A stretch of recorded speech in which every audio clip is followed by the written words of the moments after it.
Niready ko na pala yung Pyrex na gagamitin ko para paglagyan ng manok at saka pasta para ilagay siya sa oven mamaya. So bago mangyari yan mga Zay, yung manok niluto ko muna sa kalan. Ang hiniwa ko lang siya ng maliit na pa-cubes, tapos ginisa ko lang siya sa asin paminta, tapos maliit na paprika. Yun lang.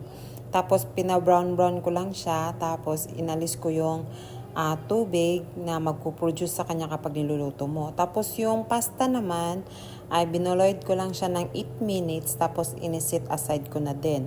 Tapos after ko silang lutuin, pinaghalo ko sila sa Pyrex, yung manok at saka yung pasta.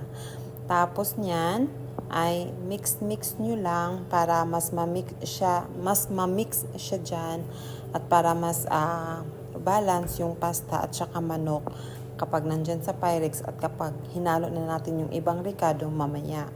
Tapos after nyan, ma-mix ko ang dalawa, nilagay ko yung mushroom na hiniwa ko lang siya ng medyo medium size. Tapos pinirito ko lang po siya sa konting oil hanggang sa ma-brown yung mushroom, or hanggang sa lalabas yung amoy ng mushroom.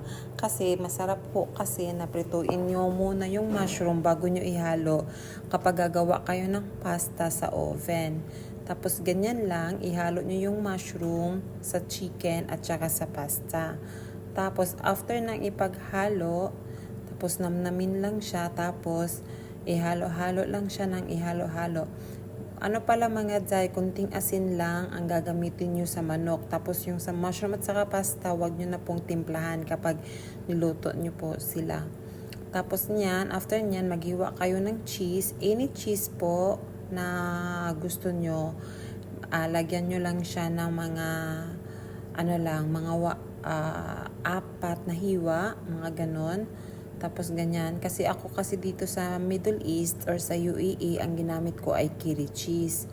Tapos, apat na kiri cheese ang nilagay ko dyan. Hiniwa ko siya sa apat din para i-scattered ko doon sa pasta na may manok at saka may mushroom. Ganyan lang. Kasimple gawin ang pagkain na ito.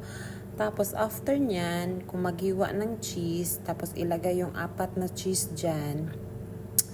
Continue pa ako naghihiwa, no? Ano lang siya mga Zay, lutuin nyo lang yung pagkain na may kasamang pagmamahal para talagang mas masarap at hindi ho siya maging maalat. Kasi kapag walang pagmamahal, syempre maalat yung pagkain, char lang.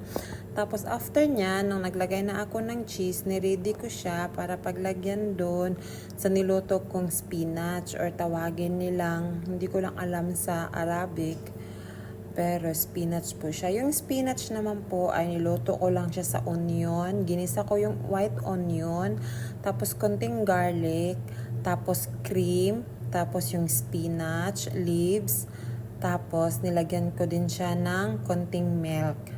Tapos ayan na. Tapos ang tinimpla ko lang dyan ay asin, tapos paminta. Yun lang po. Asin at saka paminta lang po yung ilagay nyo. Tapos lutuin nyo lang siya, magkulo-kulo lang siya. Huwag nyo naman po siyang pakuluin ng matagal kasi mawawala din yung lasa ng spinach. Yung mga ganyang texture lang. Tapos ilagay nyo dun sa top ng pasta na mix nyo dun sa Pyrex, dun sa ginawa ko kanina. Tapos after nyan, ihalo nyo siya para yung katas ng spinach ay pupunta doon sa loob ng pasta or sa ilalim ng Pyrex. After po nyan, yung maano na yung spinach dun sa Pyrex is maglagay kayo ng mozzarella cheese. Yan. Damihan nyo po yung mozzarella cheese sa baba. Tapos after nyo ma-scatter yung mozzarella cheese dyan, i-on nyo po yung oven or microwave oven na meron kayo. Ilagay nyo po sa 180 degree.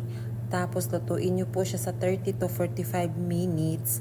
Tapos po, or magiging golden brown yung mozzarella cheese. Yun lang po mga Zay. Salamat. Thank you for watching.